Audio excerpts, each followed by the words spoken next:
আসসালামু আলাইকুম ওরহমতুল্লাহি ওবারাকাতুহু।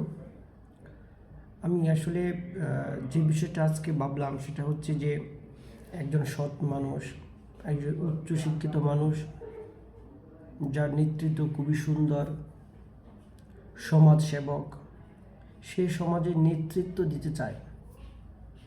সমাজের নেতৃত্ব দেওয়ার সময় তাকে কেন হত্যা করা হয়? আসলে এই প্রশ্নের যে বিষয়টা আমার মাথায় আসলো সেটা আসলে খুবই বাস্তবসম্মত, বাট খুবই কষ্টের বিষয়। দেখবেন, যারা পরিবর্তন চায় না তারা ওই মানুষটাকে হত্যা করতে চায়। কারণ একজন সৎ মানুষ, উচ্চশিক্ষিত মানুষ, সে মূলত তিনটি কাজ সে করে থাকে। সে কি করে? অন্যায়ের বিরুদ্ধে রুখে দাঁড়ায়, দুর্নীতি যারা করে তাদেরকে চ্যালেঞ্জের মুখে মুখে দাঁড় করিয়ে দেয়, আর মানুষকে সচেতন করে দেয়। এই তিনটি কাজেই তার শক্তি হিসাবে পরিণত হয়। এমনকি মানুষ তাকে ভালোবাসতে শুরু করে, মানুষ তাকে সমর্থন দিয়ে থাকে।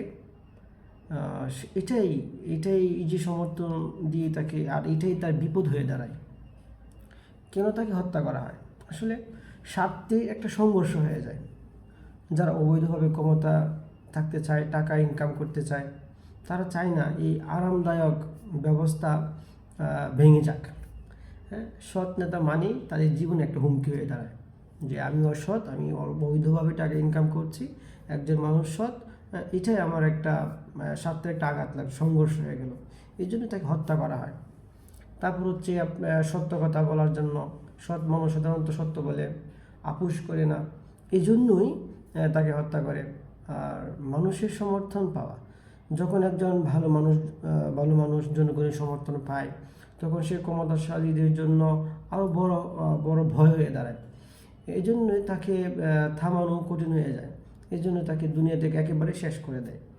তো পরিবর্তনের ভয়, মোট কথা হচ্ছে আমরা পরিবর্তনকে ভয় পাই। পরিবর্তন সবাই চাবে না, পরিবর্তন সবাই চাবে না।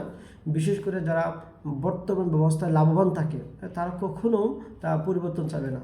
তারা চায় পরিবর্তন যারা করতে চায়, পরিবর্তনে যারা নেতৃত্ব দিতে চায়, তাদেরকে দুনিয়া থেকে সরিয়ে দেওয়ার তাদের প্ল্যান থাকে। এই জন্যই সৎ মানুষ, যোগ্য মানুষ নেতৃত্ব দিতে চায়, দিন শেষে তার বিপদ আসে। তো এই জন্য কি মানুষ থেমে যাবে? না, মানুষ নেতৃত্ব দিবেই। প্রত্যেক যুগে যুগে ফেরাউন আসবে, আর ফেরাউন অবশ্যই মুসার মুখোমুখি হতেই হবে, এটাই বাস্তব।